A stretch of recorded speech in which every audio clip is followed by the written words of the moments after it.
Umayos ka, Anika. Hinding-hindi ko na nagugustuhan ang postura mo. Singhal ng ina ni Anika sa kanya.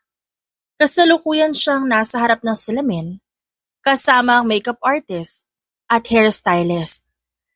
Ayokong ikasal! Naiinis niya ring sabi sa kanyang ina. Kaya naman kita ang pagkayamot sa mukha nito. Hindi mo alam kung gaano ka kagusto ni Richard, Anika. And he will probably be the one na makakaahon sa kumpanya natin. Sabi ng kanyang ina sa kanya, kahit may ibang tao, naiinis siyang tumingin dito. Paano naman ho ako? Wala akong pakialam kahit pa bilyonaryo siya. Ayoko maikasal sa hindi ko naman mahal. Sigaw niya rin na ikinagulat ng kanyang ina.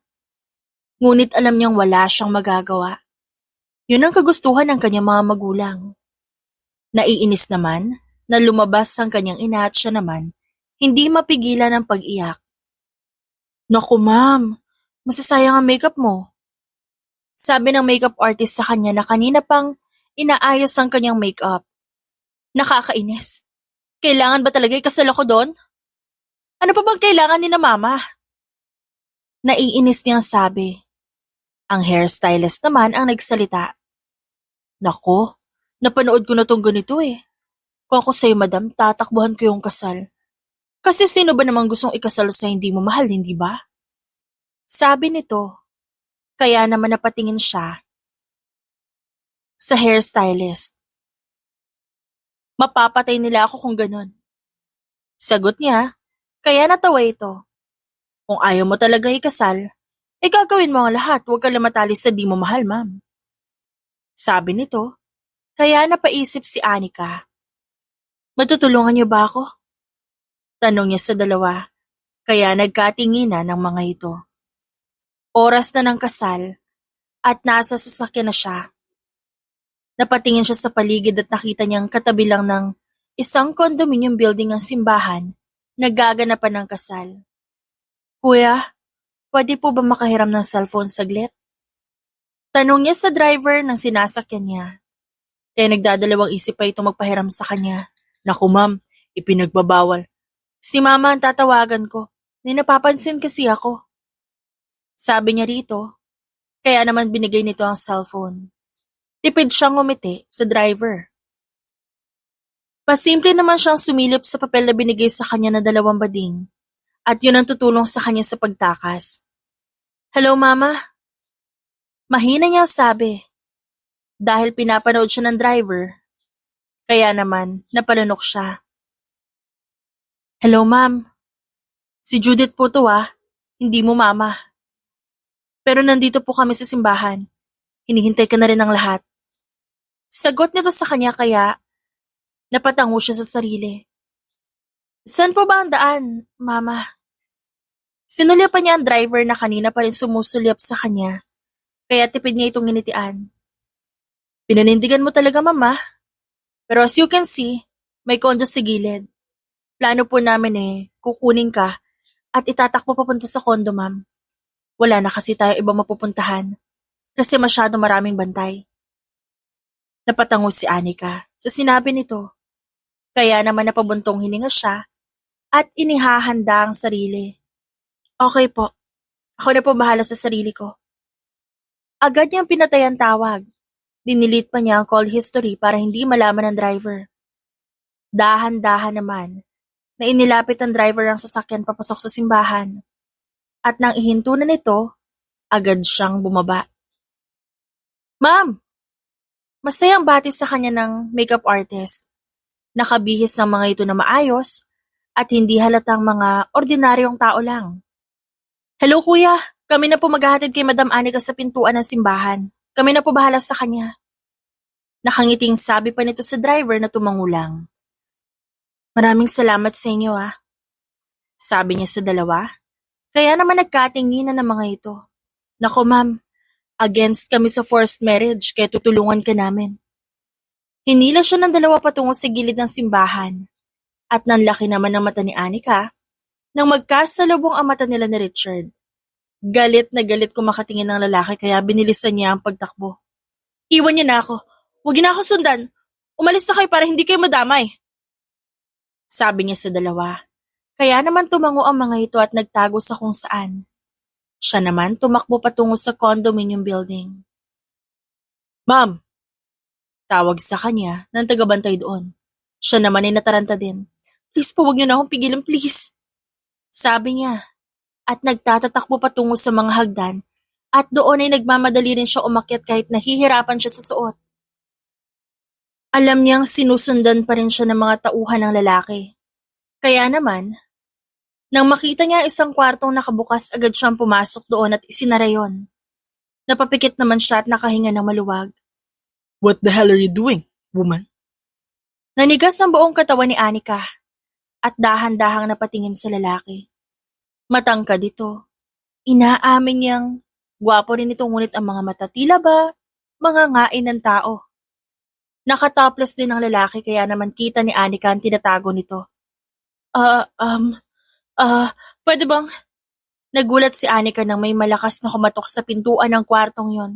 Kaya naman agad siyang lumapit. Please, help me escape. Ayoko maikasal sa lalaki hindi ko mahal. Please, nakikiusap ako. Mahina lang ang boses niya dahil posibleng marinig siya sa labas. Pansin niya naman ang pagngisi ng lalaki. So anong kapalit? Hindi pa man nakakasagot si Anika.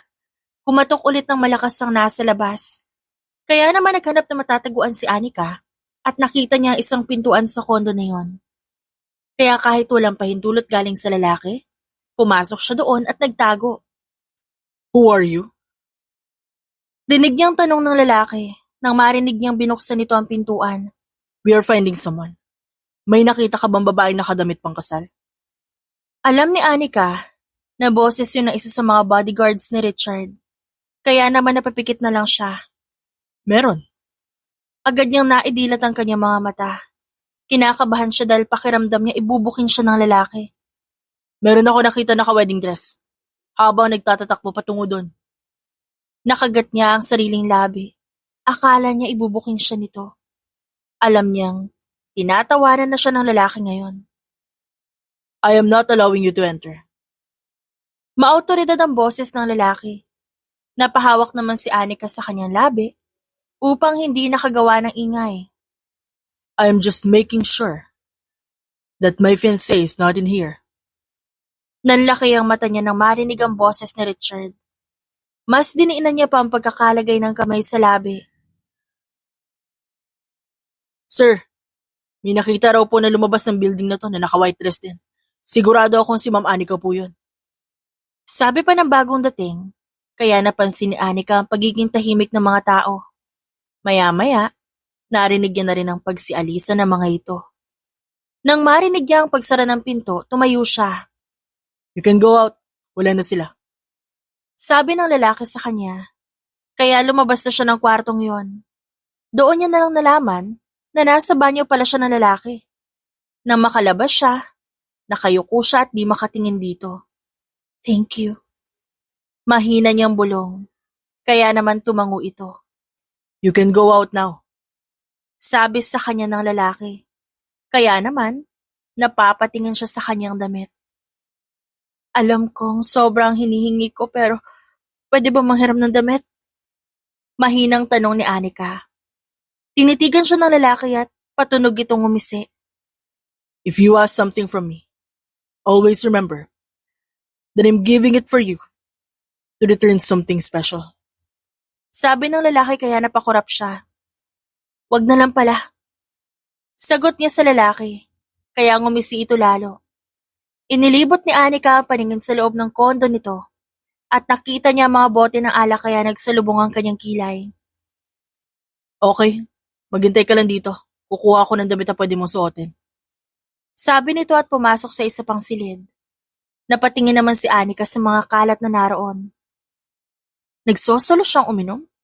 Grabe naman, parang walang kaibigan. Bulong niya at pagkatapos nun, sarili niya naman ang tiningnan. Napabuntong hininga pa siya dahil sa wedding dress na kanyang suot. Here. Inabot sa kanya ng lalaki ang t-shirt nito at short, kaya napanganga siya. Are you expecting for me to have a girl shirts? Tanong ng lalaki at imbis na sagutin nito, Agad niyang kinuha ang damit at pumasok sa banyo na pinagtaguan niya kanina. Napatingin naman siya sa salamin at tinignan ang itsura niya. Ganda mo pero pasensya ka na. Hindi ka dapat sa kanya ikasal. Sabi niya sa sarili at nagbihis na. Nagulat siya nang biglang pumasok ang lalaki at pinanood siyang magbihis. Ba't ka nandito? Pwede bang lumabas ka muna dahil nagbibihis ako? Seryoso lang na nakatingin ito sa kanyang likuran. Kaya napatingin siya sa salamin. Nakita niyang may pasa siya sa kanyang likod.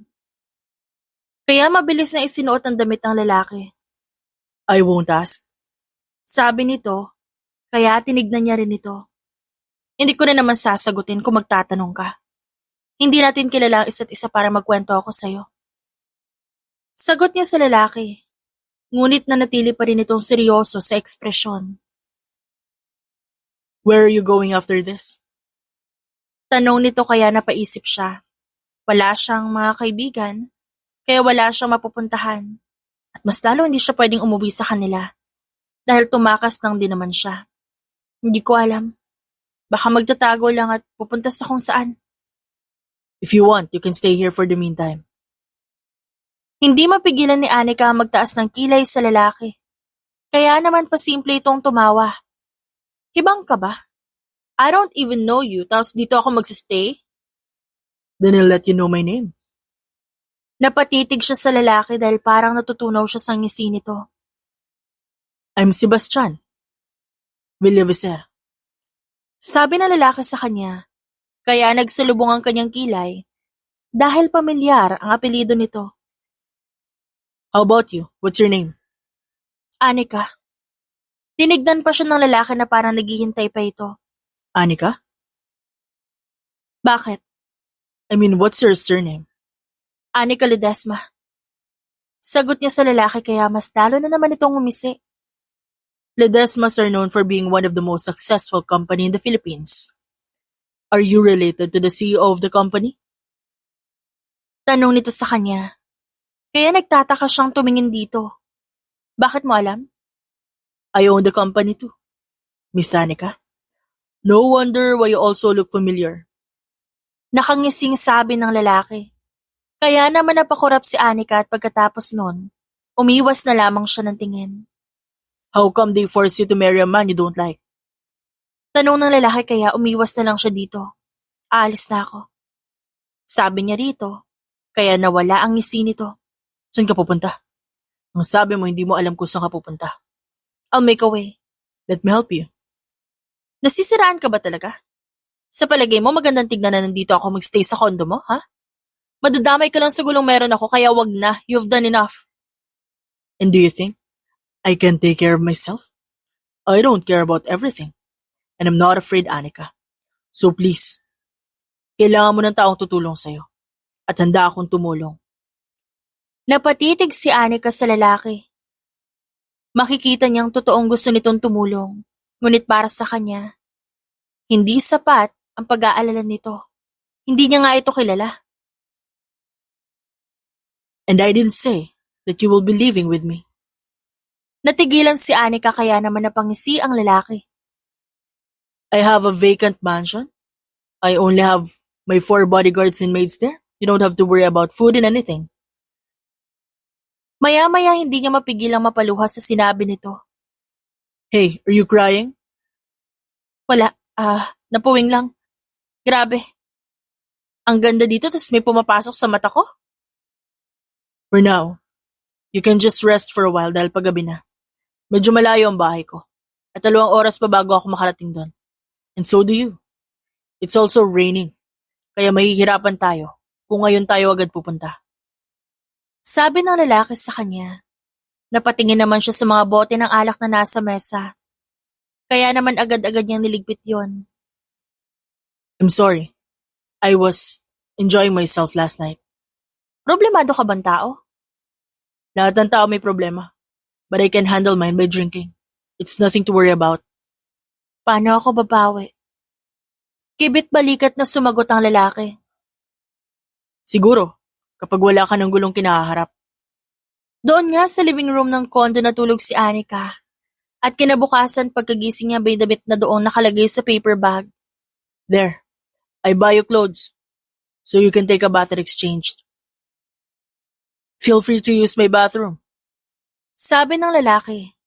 Napatingin naman siya sa damit na binili nito. Meron ding undergarments.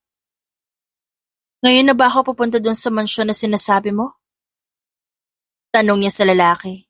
Tumango naman ito bilang sagot sa kanya. Nagmamadali namang naligo si Anika at pagkalabas niya, nakaayos na siya. Someone's finding you again here. Sabi ko, nakatira ako dito kasama ang girlfriend ko. That's my way to save you, Anika. Kung di ko yung sinabi, baka pinasok ka nila. You should thank me, than raising your eyebrow. Sabi ng lalaki kaya ngumuso siya. Sa sasakyan ka nalang kumain. I know they will come back because they're not convinced. Salamat ha. Aalis din ako kapag may napuntahan na ako. It's fine. You can stay there all you want. Madalang din naman akong bumisita doon. Hindi ba doon nakatira mga magulang mo? I don't have my parents with me anymore. Kinuha sila sa akin. Sorry. No, it's fine. I'm used to it. Nakangiting sabi ng lalaki, ngunit pansin niya ang lungkot sa mga mata nito. Let's go. Nakasunod lang si Anika sa lalaki. Nakayuko naman siya habang nakasunod dito. Ngunit agad siyang napahinto nang huminto rin nito. Wait here. I'll just get my cup. Sabi nito kaya naiwan si Anika roon. Pinapakiramdaman ng paligid. Wala lang ring ilang minuto, bumalik ang lalaki, dala ang isang cup, at ito pa ang naglagay sa kanyang ulo. Paano kung ipatrace sila ang mga CCTV at titignan ko na padaan ako? Hindi kita ilalabas, kundi ko pa naasikaso ang CCTV, Anika. I paid someone who can remove you from the footages. Sabi ng lalaki kaya natahimik siya.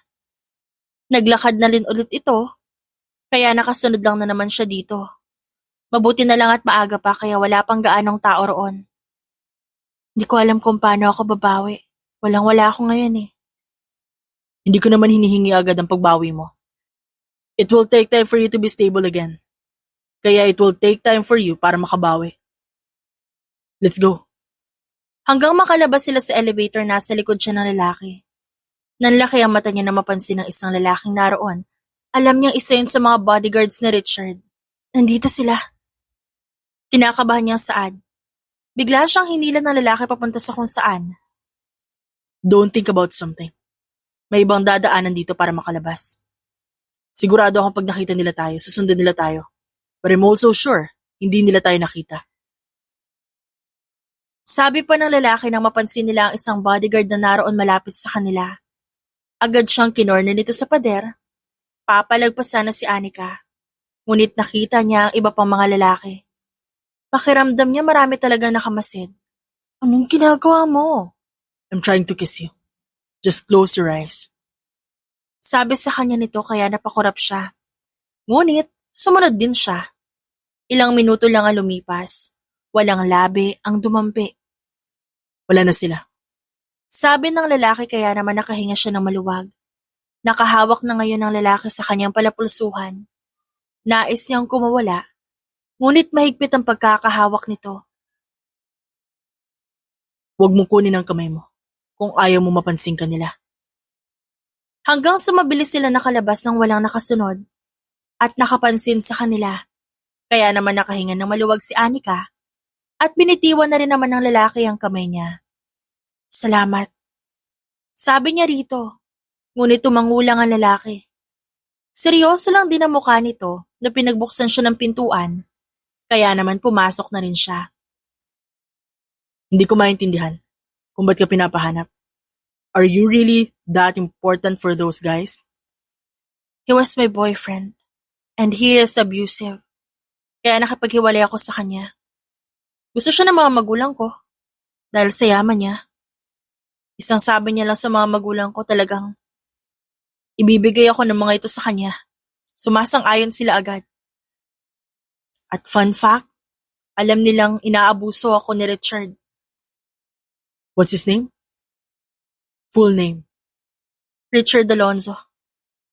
It must have been hard for you. Tama lang na tulungan kitang mailayo sa kanila. Sebastian ang pangalan mo, di ba? Yeah? Don't you ever forget that name? Sabi ng lalaki na nakangisi pa kaya napangiti siya dito. Matagal na naging biyahe at nanatili siyang tahimik. Nang makarating sila, hindi makapaniwala si Anika na napakaganda pala ng mansyon na sinasabi ng lalaki sa kanya. Sa'yo ang mansyon na yan? Tanong niya dito. Nagtataka naman itong tumingin. Bakit ka dyan shock? Ngayon pala ako nakakita ng ganyan kalaking mansyon. Mas malaki pa kesa sa amin. Parang palasyo. Hindi makapaniwalang sabi niya. Kaya bahagyang natawa ang lalaki habang ipinapasok ang sasakyan nito. May guard pa roon. Nakita ni Anika ang mga naglilinis doon ng mga babae. That mansion is from my parents. Wala akong mga kapatid kaya sa akin napunta lahat ng ari-arian at mga negosyo nila. I was young that time. Good thing. Their friends helped me. Sabi ng lalaki kaya napatango si Anika. Hindi siya makapaniwalang napakayaman ng lalaking kasama niya ngayon. Nagpapasalamat ako dahil ang mga katulong namin noon nanatili sa mansyon at pinangangalagaan ito. Pwede ka nang bumaba. Tignan mo ang paligid. Our mansion is located to the very end of this subdivision. Kaya mahirap ka matunto ng mga humahanap sa'yo. Alam ko rin hindi ka nila basta-basta mahahanap hanggat nandito ka. Nagpauna sa paglalakad ng lalaki. Mabilis siyang sumunod. Napayuko pa siya dahil pinagtitinginan siya ng mga naglilinis doon. Nang makapasok sila, mas lalo lang humanga si Anika. Ilang kwarto kaya ang meron dito? 15 maybe? Iniisip din ng mga magulang ko ang kapakanan ng mga nagtatrabaho dito. Magaganda ang kanilang silid, tig-isa. Para na rin silang kapamilya. Ang bait naman ninyo.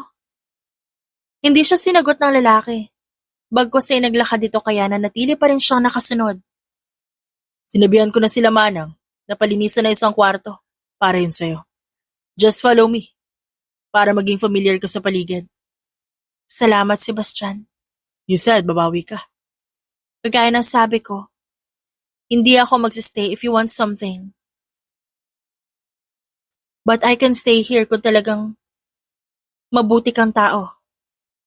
Okay. If you want something too, just text me. Wala akong cellphone. That's why I asked someone to buy you a gadget, pati mga damit. Napaangat ang tingin niya sa lalaki at napahinto sila sa harap ng isang silid. Ito na ang magiging kwarto mo. Napatingin si Anika doon. Pintuan pa lang ng kwarto, pansin na ang pagiging mamahalin. Nang buksan ng lalaki ang silid, agad nanlaki ang mata ni Anika sa nakita. That's your room. Ang laki, sabi niya habang inililibot ang paningin. There's actually clothes here. Ngunit di ko alam kung tama lang para sa'yo. Kaya papabilhan na lang din kita. Sabi ng lalaki kaya naman tumingin siya rito. Pwede bang wag na lang? Ang laki na rin naman ang naitulong mo. It's fine. Looking forward sa pagbawi mo. Feel free to roam around. I still have something to finish. Salamat ulit ha. Hindi ko alam kung paano ako babawi pero babawi pa rin ako sa'yo. You're welcome. And I'm looking forward to it. Sagot nito sa kanya at tinalikuran siya. Sinarado pa nito ang pinto kaya naiwan siyang mag-isa. Agad siyang lumundag sa kama at nakatulog. Narinig ko may dinala ka raw na babae sa mansyon mo, Sebastian. Napatingin siya sa matandang lalaking kaharap niya. May hawak itong wine habang hinihintay siyang sumagot. Ininom niya muna ang wine na hawak bago nagsalita. She needs help. I can't stand seeing someone who's suffering from something. Hindi ko talaga maintindihan kung paano ka naging anak ni Vincenzo. You're too thoughtful, Sebastian. But you're too good at handling your organization. You're too good being a mafia boss. Pinuri siya nito pero hindi niya magawang umiti man lamang. Alam niya kasing mafia boss ang kanyang ama at marami itong kalaban at ganun din siya. dahil siya ang pumalit sa pwesto nito. Should I say thank you? Para na rin kitang anak, Sebastian. I know you. You were against with your father's choice of organization. Ngunit palagi mong tatandaan na kung ano man ang tinuro ko sa'yo, yun din na ituturo niya kung buhay pa siya ngayon. Sabi ng matanda. Napainom naman siya ng wine na nasa wine glass niya. I guess it's a thank you, Uncle Ron. By the way, anong pangalan ng babae? Anika Ledesma. Anak ng mga Ledesma. I've heard the one and only daughter of Ledesma is already married. Inakbuhan niya ang kasal. She has her reason. That is because she was forced. And who is the groom? It's Richard Alonzo. Uminom siya ng wine at tinignan ng matanda na tila ba amazed sa nangyayari. Your rival, huh? Huwag mo sabihin ginagamit mo ang babaeng yan. Tanong nito sa kanya, kaya naging seryoso ang kanyang ekspresyon. I'm not planning to use her. Gusto ko lang siyang tulungan. Nagkibit balikat ang matanda sa sinabi niya at hindi na ito nagsalita pa. Napayuko naman si Sebastian habang iniisip ang babae. Ma'am, umaga na po. Hindi ka po kumain na hapunan kagabi. Agad na idinilat ni Anika ang kanyang mata at nakita ang isang katulong na nasa paanan niya. Tiningnan niya ang paligid at naroon pa rin siya sa kwartong ibinigay sa kanya ni Sebastian. Bilin ni Sir na alagaan ka raw namin habang wala siya, ma'am. Kaya bumangon na po kayo at kumain na agahan. Sabi ng katulong kaya napatingin siya sa wall clock at nanlaki ang mata niya sa nakita. 8:00 na? Hindi makapaniwala ang tanong niya. Opo, ma'am eh. 2 oras na rin ako pabalik-balik dito. Malamang po pagod kayo dahil hapon pa lang po natulog na kayo at di kayo gumising para sa hapunan. Bumalik po si Sir para tignan kayo kagabi kaso tulog ka na po. Napakurap si Anika at napatingin sa babae. Parang halos kaedad niya lang ito, kaya tumikim siya. Pwede bang huwag ka na mag-ma'am sa akin? Tawag mo na lang ako Anika. Hindi naman ako magtatagal dito temporary lang. Kilala po kita, ma'am eh. Anak ka noong may-ari ng Ledesma Company. Nakakahiya naman ho, na hindi ako gumalang sa inyo. Ano bang pangalan mo? Zaira po. Pamilyar ka sa akin parang may kamukha ka. Ngumiti lang ang katulong sa kanya at naunang maglakad.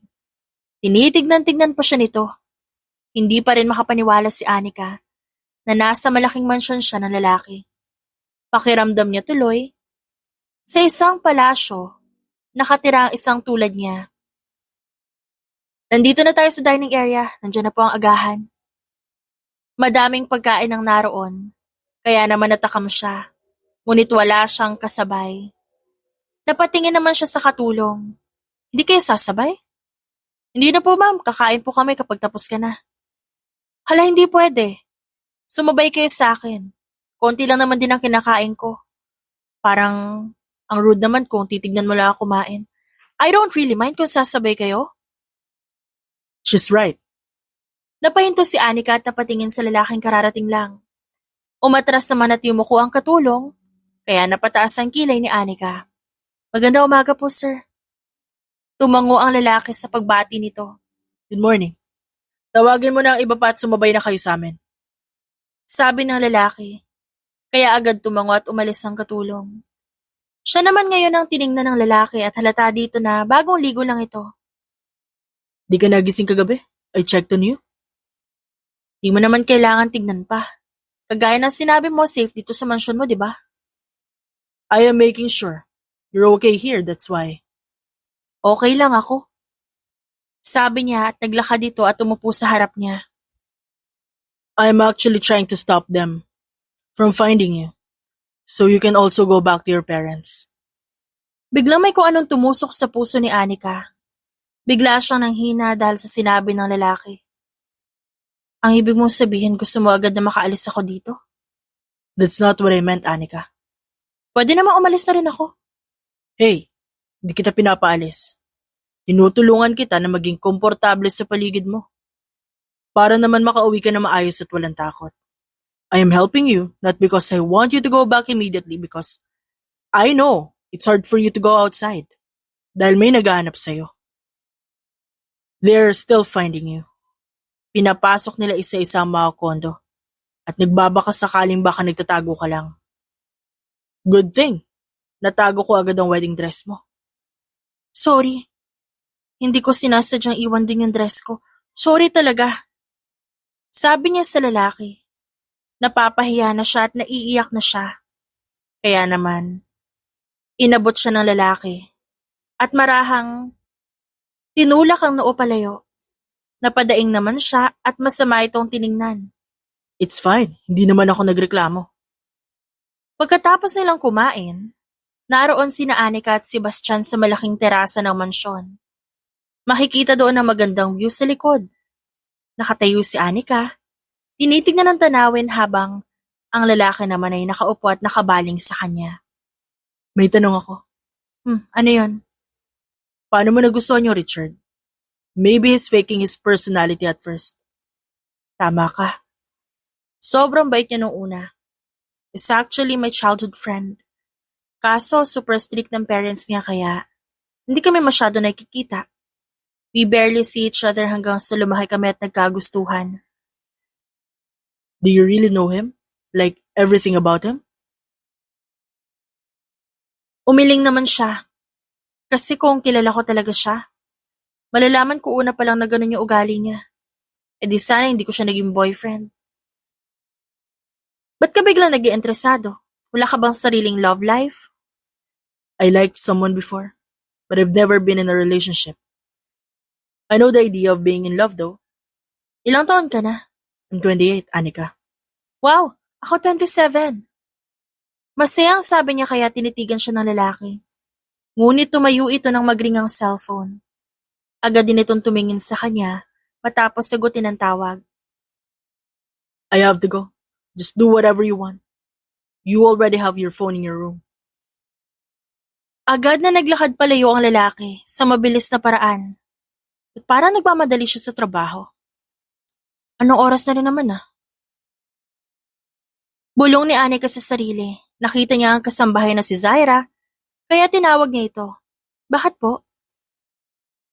Ganyan ba talaga si Sebastian? Palagi nagmamadali? Ngayon lang po. Pero understandable naman kung ba't siya ganun kumagmadali. Understandable? Bakit? Kasi po baka may importante lang po siyang ginagawa. Kasi po siya yung may-ari ng kumpanya. Sagot sa kanya ng kasambahay. At sa totoo lang, hindi siya kumbinsido pero tumango siya para makabalik na rin siya ng kanyang kwarto. Kinagabihan nasa mini garden lang si Anika, habang nakatingin sa mga bituin. Hindi siya kumain ng hapunan dahil pakiramdam niya, wala rin naman siyang gana. Kamusta na kaya sila? Bulong niya at nakahiga siya ngayon sa Bermuda grass. Narinig naman niya ang busina ng sasakyan kaya napaupo siya at tinignan yon at napansin na lumabas si Sebastian at may isa pang lalaking lumabas din. Ngunit hindi niya maklaro ang muka. Dahan-dahan sinundan ni Anika ang dalawa. Hanggang sa pumasok ang mga ito sa isang kwarto na sa palagay niya opisina. Naroon naman siya sa gilid ng pinto. It's fine, Uncle. She's probably sleeping right now, so we can do anything. Just like what I've said earlier, iwasan mong mahulog sa babae, Sebastian. The organization have a lot of challenges right now. Dahil sa bagay na pinasok mo. Pinalala mo ang problema na dapat hindi na. Dinig na dinig niyang sabi ng matandang lalaki. Naroon lang siya, nakikinig habang nakamasid sa paligid. His parents killed my parents, Uncle. What do you expect me to do? Ang manahimik? Ngayon na alam ko sila nga ang dahilan kung ba't nawalan ako ng magulang. Hindi ako matatahimik hanggat humihinga pa sila. Nanlaki ang mga mata ni Anika. Kahit kalmado ang pagkakasabi nun ng lalaki, alam niyang seryoso ito. Hindi yan ang paraan. Para saan pa ang itinuro mo? At ang mga natutunan ko, kundi ko magagamit laban sa kanila. I am not a mafia boss. Kung wala akong gagawin. I'm sorry, Uncle, but I guess I'm not going to follow your advices this time. Baka ngayon ko nagagamitin ang kapangyarihang meron ako bilang isang mafia boss. Nanlaki ang mga mata ni Anika at nang hinas sa narinig. Napatakip din siya ng kanyang bibig. Mahigit 2 linggo na siyang naroon at ngayon, Ngayon niya lang nalaman na mafia boss ang lalaki. I'm going to use her against him. Kahit di maintindihan ni Anika ang sinasabi ng lalaki, patuloy siyang nakinig. Nahihibang ka na ba? Isipin niyo na kung gusto niyo isipin. Pero sa mga oras na to, ako ang masusunod. Dinig niya ang bawat takbang ng lalaki at alam niyang lalabas na ito. Kaya mabilis siyang nagtago sa kabilang pader upang hindi siya nito makita. At dahil may malapit na daan patungo sa silid, doon siya dumaan at binuksan ang kanyang silid, humiga siya sa kama at nagtalokbong ng kumot. Maya-maya narinig niya ang pagbukas ng pintuan, kaya napapikit siya lalo ng mariin. I hope you're already sleeping. Sabi ng lalaki sa kanya, ngunit dilat na dilat ang kanyang mata sa ilalim ng kumot. I don't know how to explain this to you, Anika. But I know you'll get mad. Wala akong intensyon na saktan ka. But this is the only way for me to get revenge. They are the ones who killed my parents. Matagal ko na silang hinahanap. Ngunit kailangan ko magpasalamat sa'yo. Sa totoo lang, kundi dahil sa'yo, di ko malalaman. Ito na ba ang pagiging pagbawi mo sa tulong na binigay ko? You showed up, and then I already knew who killed my parents. Galit na galit ako sa lahat ng tao may connection sa kanila. Ngunit sa'yo hindi ko kaya magalit, Anika. Richard's father is the one who killed my parents and I can't forgive them. Nagulat man si Anika pero hindi siya gumalaw. They're still searching for you. And I guess, I should show you to them. Yun ang paraan para makuha ko ang atensyon nila. And I'm so sorry because I really need to do what I have planned. Hindi pa rin maintindihan ni Anika ang sinabi ng lalaki. Gumalaw siya ng konti. Naramdaman niyang umalis na ito sa pagkakaupo sa kama. Narinig niya rin ang paglabas nito kaya inalis niya ng pagkakatalokbong ng kumot sa kanyang muka at napaupo sa kama. Si Tito ang pumatay sa mga magulang niya? Hindi ko maintindihan. Bulong ni Anika. Hindi agad siya pinatulog ng isipin yon. Hanggang sa madaling araw na siya nakatulog at 8:00 na makabangon. Kapapasok lang din ang kasambahay sa kanyang silid. Good morning, ma'am. Sabi ni sir, kumain daw po kayo ng agahan. May pupuntahan din daw po kayo mamayang hapon. Nasaan siya ngayon? Nandito ba siya? Maaga po siya pumunta rito para tignan po yung mansyon. At sinabi niya po na may pupuntahan kayo. Kukunin ka raw po niya mamayang 3:00 ng hapon. Hindi makatingin ng babae sa kanya at pakiramdam niya may alam ito ngunit hindi na siya nagtanong pa. Nauna na siyang maglakad. Kumain din siya ng konti at agad tinapos yon. Nagayos din siya ng sarili. At makalipas ang ilang oras, 3:00 na. Maaga rin ang lalaki na nakarating sa mansyon. Hey, Anika. Sandali siyang pinasadahan ang tingin ng lalaki. Napatingin din siya sa suot na dress. Kahit may pakaramdam na siya kung saan siya nito dadalhin, hindi pa rin siya sigurado. Pero yun ang kanyang sinuot. Komportable ka ba sa suot mo ngayon? Tanong nito sa kanya. Hindi naman niya yung sinagot, bagkos. Nagtanong din siya dito. Saan ba tayo pupunta? Magpapasama lang ako, Anika. I need your presence there. Importante ang presensya mo. Are you okay? Tahimik ka ngayon. Nakakapagod magsalita, Sebastian. Seryosong sabi niya rito. Kaya naman napatitig ito sa kanya mula sa salamin ng sasakyan. Ang ganda mo. Alam ko na kung bakit mong sinasabi yan. Pinapagaan mo yung loob ko. Alam ko na rin kung anong pwede mong pambawi sa akin. Anika. Anika, nakikinig ka ba? Ano ba yon? Hindi niya pinahalata ang inis na nararamdaman habang nakatingin sa lalaki. Marry me. Natigilan si Anika sa sinabi nito. Nagsisimula na rin siyang magustuhan ng kabutihang pinapakita nito. Ngunit ngayong alam niyang may pinaplano ito na wala na siya ng gana. Are you crazy? Kasal ang gusto mong pambawi ko? Why not? We can learn to love each other. Kapag kinasal ng dalawang tao, dapat walang secrets. Then, let's get to know each other after the wedding. Anong meron sa'yo ngayon at ganyan ang iniisip mo? I told you I won't marry someone I don't like. Ani-Anika, At nakatingin naman sa kanya ang lalaki at para ito nagpapaawa. I'm serious. Hindi na lang pinansin ng dalaga ang sinabi ng lalaki. At tiningnan na lang ang dinaraanan nila. Pamilyar ang daan na yon at alam niyang papunta ito sa kondo ng lalaki. Saan ba tayo pupunta? Sa kondo ko. Kailangan lang talaga kita. Hindi magawang iikot ni Anika ang mga mata dahil pakiramdam niya. Alam niya talaga ang mangyayari. Na makarating sila sa harap ng building ng kondo. Doon naalala ulit ni Anika ang sinabi nitong gagamitin siya nito. Ngunit nagulat siya na may humawak sa kanya. Sebastian! Gulat na sigaw niya at agad siyang nilingon ng lalaki. Halos 1 buwan ka rin naming hinanap.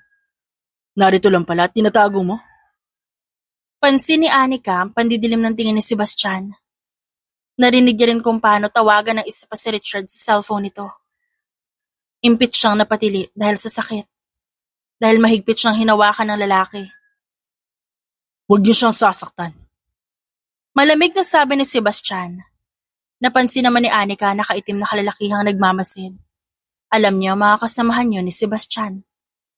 Nanlalaki ang mata niya na makita ang baril nito kaya nagwala siya. Bitiwan niyo ako, ayoko dito please!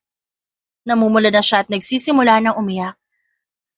Binitawan naman siya ng mga lalaki at bigla siyang nanghina, dahilan para mapaluhod siya sa lupa. So you're living with someone. The reason why you run away in the wedding day of our supposed to be marriage. Biglang di makagalaw si Anika nang marinig ang boses na yon. Yun ang boses na minsang nagbigay sa kanya ng trauma. And you?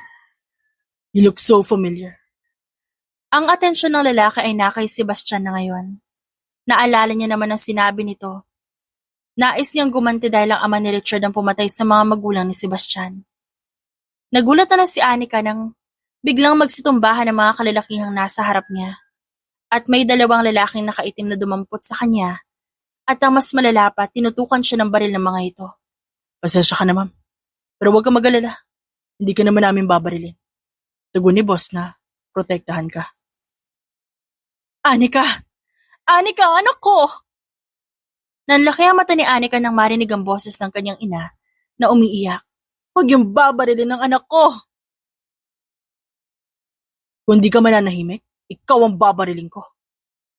Nanlaki ang mata ni Anika dahil sa sinabi ni Sebastian. Sinulyapan pa siya nito at sinenyasan ng kalalakihang nakahawak sa kanya. Saan niyo ako dadalhin, ha? Ilalayo ka namin doon. Hindi mo kakayanin ang posible mo makita, ma'am. Yung mama ko. Hindi na siya pinansin ng 2 lalaki. Focus ng mga ito sa tinitignan. At pinagmamasdan niya rin yon. Nagulat siya dahil nagsusuntukan na si Sebastian at Richard. Siguradong kung di lang siya anak ng pumatay sa mga magulang ni boss. Sana, hindi niya matatamasa yan. Rinig niya ang sabi ng lalaki kaya napakurap si Anika. Ba't kailangan pang idamay ang anak ng pumatay? Tanong niya sa mga lalaki at tinignan siya. Hindi mo alam ang paghihinagpis at paghihirap ni boss nung bata siya. Halos isumpa niya ang lahat ng tao may koneksyon sa pumatay sa mga magulang niya. Nagulat siya sa sinabi nito. Nanlaki ang kanyang mga mata na makarinig ng putok. At doon niya nakitang nakalupasay ang 2 sa sahig. At parehong may hawak na baril ang mga ito. Agad na tumakbo si Anika patungo kay Sebastian. Anika! Sebastian! Naiiyak niyang sabi. Napatingin siya sa 2 lalaki na kasunod sa kanya. Tumawag kayo ng ambulansya, bilis! Sebastian, please! Nahawakan niya ang sugat nito at nakita ang dugo doon. Tinamaan. Si Sebastian ang baril. Huwag kang mamatay. Kakaganti mo lang sa kanila, di ba? Hinawakan niya ang kamay nito. At maging ang kamay ng lalaki lumalamig na. Richard! Nakita ni Anika ang kanyang ina na naroon. Kasama nito ang kanyang dating kasintahan. Umiiyak ang kanyang ina. He's dead, sabi nito. Matapos itong sabihin yan, agad siya nitong nilapitan. Huwag mong tinutulungan ng demonyong yan. Kundi dahil sa kanya hindi mangyayari ang lahat ng ito. Hindi pinansin ni Anika ang sinabi ng kanyang ina at patuloy lang siyang naghahanap sa pulso ng lalaki. Humihinga pa naman ito, ngunit talagang hindi niya mahanap ang pulso nito. Anika, tumayo ka na dyan at uuwi na tayo. Ayoko nang umuwi. Prangka niyang sagot na ikinagulat ng kanyang ina. Binalik niya agad ang atensyon sa lalaki. Laking gulat niya rin na nakatingin ang lalaki sa direksyon niya. Why are you helping me? Nahihirapang tanong ni Sebastian kaya naman nakahinga siya ng maluwag nang makitang buhay pa ito. Okay ka lang ba? Kaya mo ba? Hindi ka pa ba mamamatay? Pansin niya ang panghihina ng lalaki. Ngunit tumango pa rin ito. Ilang minuto pa hindi na ito nagsalita. Saktong dumating na rin ang ambulansya. Umiiyak pa si Anika habang sakay din doon. Nilagyan na rin ng oxygen ng lalaki at sinipr pa ito. Okay lang po ba siya? Ikihingalo na po siya. Kailangan na namin ng madaming kagamitan. Kung hindi maagapan, maaaring ikamatay niya.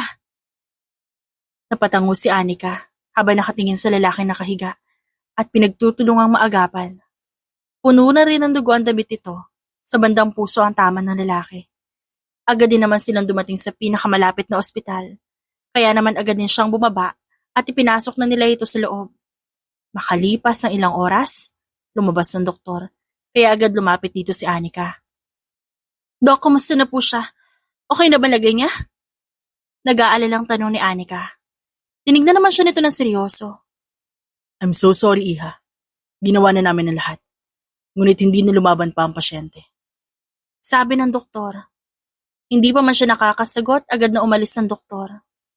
Hindi makapagsalita si Anika, na para bang natulala na lamang siya sa nalaman. Nasaan siya? Nagulat si Anika nang may matandang lalaki ang lumapit sa kanya. Agad niyang namukhaan nito. Sabi ng doktor wala na daw siya. Nasa mansyon ngayon si Anika. Nakaupo lang habang nakatingin sa urn jar at sa litrato ni Sebastian. Napatingin naman siya sa matandang lalaking nakaupo sa kanyang tabi. Kumusta ka, Iha? Hindi lang ho ako makapaniwalang. Wala na siya. Panimula niya at napatingin sa kanyang kamay. He's been helping me ever since the day we've known each other. Same po. Tinulungan niya din ako at mabuti siyang tao. Alam mo naman na isa siyang mafia boss, hindi ba? Narinig ko po yung pag-uusap niyo. Pasensya na. Mahinang natawa ang matanda kaya naman napatingin si Anika dito. Just so you know, palagi kanyang kinukwento sa akin.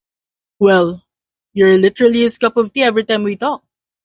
Gusto kanyang protektahan. Sabi ng matanda sa kanya kaya napakurap si Anika. Sinabi niya po yun? Tanong niya at tumango naman ito. May kung anong kirot ang nararamdaman ni Anika sa puso niya.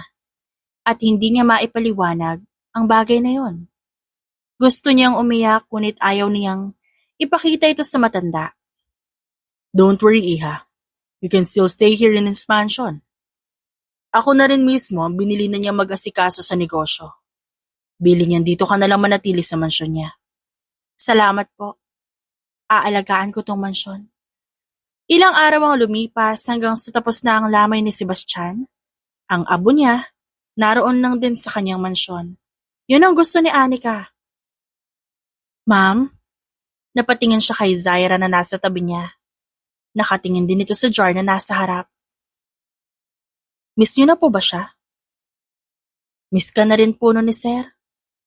Naniniwala ka ba nagpaparamdam ang mga multo? Tanong niya sa babae kaya natawa ito. Opo, ganun kasi yung lola ko eh. Sagot nito sa kanya kaya napayuko siya. Bakit di siya nagpaparamdam? Di ko rin po alam, ma'am. Sorry po ah. Pero may gagawin pa po ako sa dining room. Kumain pa rin po muna kayo dahil ayaw ni Sir na nagugutom ka. Ilang oras na rin po kayo nakatayo dyan. Kinagabihan, nasa kwarto lang si Anika. Nakatulog na siya ngunit nang maramdaman niyang gumagalaw sa tabi niya at parang may nakaupo, agad siyang napadilat. Ngunit agad din itong umalis. Narinig pa niya ang pagsara ng pinto. Nang gabi ring iyon, umiiyak na siya sa pangungulila sa lalaki. Ilang araw na po siyang di kumakain ng matino. Palagi rin po siyang naroon sa harap ng urn jar pero nakakausap na po siya na maayos, sir. Sabi ni Zaira sa lalaking nasa harap niya. Nakaupo ito habang nilalaro ang mga kamay. Pilitin mo siyang kumain. Hindi pwedeng hindi maayos tingnan kapag nalaman niyang hindi pa ako patay. Kailangan ko pang ayusin ang lahat, sir. Baka kasi hindi maniwala yun eh. Ikaw na ang bahala, Zaira. I have so many things to finish. Hindi ako pwedeng magpakita sa kanya. Nadala-dala pa lahat ng problema ng organisasyon. Konti na lang, I'll make it up to her. Ako na po ang bahala sa kanya, sir. Makakaasa po kayo sa akin. Thank you, Zaira. Take care of my Anika. Kinaumagahan, maagang gumising si Anika para ayusin ang sarili. Kinagabihan, nakasalubong niya pa si Zaira na nagliligpit doon. Magandang gabi po, ma'am. Good evening. Saan po kayo pupunta, ma'am? Somewhere. May kailangan lang akong puntahan. Babalik ako agad. Naroon siya sa isang bar. Madaming nagsasayawan at nagiinuman. Iniisip niyang baka mawala ang lungkot niya kapag mag-enjoy siya sa gabi. Hey miss, what's your name? Pansin sa kanya ng lalaki. Pinasadahan niya ito ng tingin ngunit hindi niya sinagot. Ngunit patuloy pa rin siya nitong sinusundan. I'm Lucas. I own the company. And my family is rich. Wala akong pakialam. Masungit niyang sabi kaya naman natawa ang lalaki sa kanya. Sungit mo naman. I'm just asking your name while introducing mine. Wala ka bang ibang kasama kaya ako iniinis mo? Naiinis niyang sabi at tiningnan ng baristang naroon. 1 vodka please. Wala miss eh. I'm all alone. Alam ko ikaw rin. Gwapo naman ang lalaki ngunit naiinis lang si Anika sa presensya nito. So what's the reason why you came here alone? Gusto ko makalimot. What? Nakailang bote na si Anika, ngunit hindi pa rin siya iniiwan ng lalaki. Nararamdaman niya na lang ang pagkahilo kaya tumayo na siya at bahagya pa siyang natumba. Ang tanging alam niya lang matapos noon kinarga siya nito. Ma'am? Ma'am Anika? Naidilat ni Anika ang kanyang mata. Tumambad sa kanyang harap si Zaira at nakatingin naman siya sa kisame at nakita niyang pamilyar ito. Agad niyang nalaman na naroon siya sa kwarto niya sa mansyon ni Sebastian. Nasa bar lang ako kagabi habang kasama yung lalaki na Lucas ang pangalan. Paano nandito na ako? Kasi po... You're so stubborn. Tila ng lamig at hindi makagalaw si Anika nang marinig ang pamilyar na boses na yon. Nang lingunin niya ito, nakita niya ang pamilyar na lalaki. Nakatayo ito sa gilid ng pintuan habang nakakross ang braso. Multo! Bulong ni Anika at ngumisi naman ito at lumapit sa kanya. Bakit ka sumama sa lalaking yun? Ba't tinayaan mo sumama sa lalaking hindi mo naman kilala? At nagiinom ka pa doon? Huwag mo ko niloloko, patay na si Sebastian! Naguguluhang sabi ni Anika kaya naman hinawakan ito ang braso niya. Can you feel me? You're warm. Pasensya na po sir and ma'am. Palabas na ho ako. Singit ni Zaira at lumabas na. Naiwan silang dalawa doon at si Anika ay nanatili lang ang tingin sa lalaki. Totoo ka ba? Buhay ka ba talaga? Nakikita ba talaga kita at nahahawa ka dahil buhay ka? Mahinang tanong niya dito. Tumango naman ito at hinawakan siya sa kamay. Sino yun nasa urn jar? I'm sorry, it was fake. I just need to heal Anika.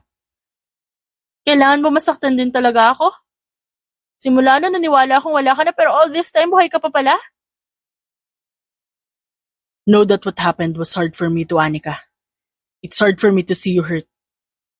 Ngunit kailangan kong gawin yan para maghilom na rin ang sugat sa puso ko. Hindi mo sa akin sinabi agad ang tunay mong pagkatao. I'm scared na baka umalis ka.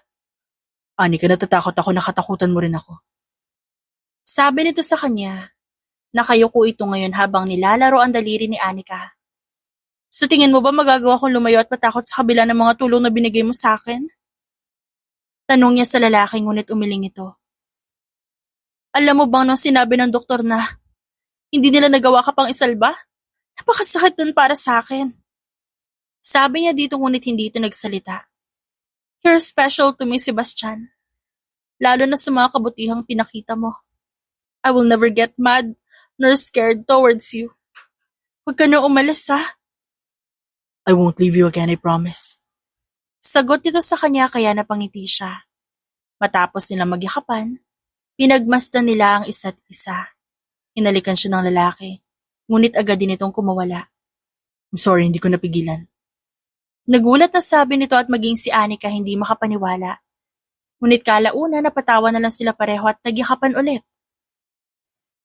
Everything is fixed, ma'am. Your hair, your makeup, masaya kang tingnan ngayon dahil umiiyak ka rin sa saya.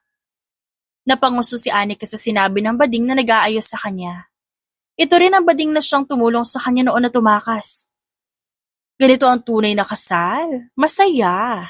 Salamat sa inyo Kung di niyo ako tinulungan, di ko siya makikilala. Sa simbahan, habang naglalakad si Anika, nanginginig pa siya, lalo na't nasilayan niya si Sebastian na umiiyak din sa saya. Nandun ang mga magulang niya at pinatawad niya rin ang mga ito dahil ayaw niyang magtanim ng puot sa kanyang puso. Anika, do you take Sebastian as your husband? Yes, Father. How about you, Sebastian? Do you take Anika as your wife? Of course I do. I do love her, Father. You may now kiss the bride. Agad na hinawakan ni Sebastian ang bewang ni Anika at siniil niya rin ito ng halik. Naroon ang hiyawan ng mga tao. At nang matapos ang halik, nagpalitan sila ng matamis na ngiti. This is it, baby.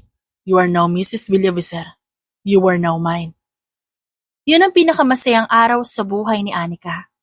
Ang maikasal sa taong tutulong sa kanya sa lahat ng pangangailangan at ang mamahalin siya ng totoo sa kahit anong paraan. Para sa kanya, ang makasamang lalaki sa araw-araw ang siyang nagbibigay ng lakas at pag-asa sa puso at buhay niya. The end.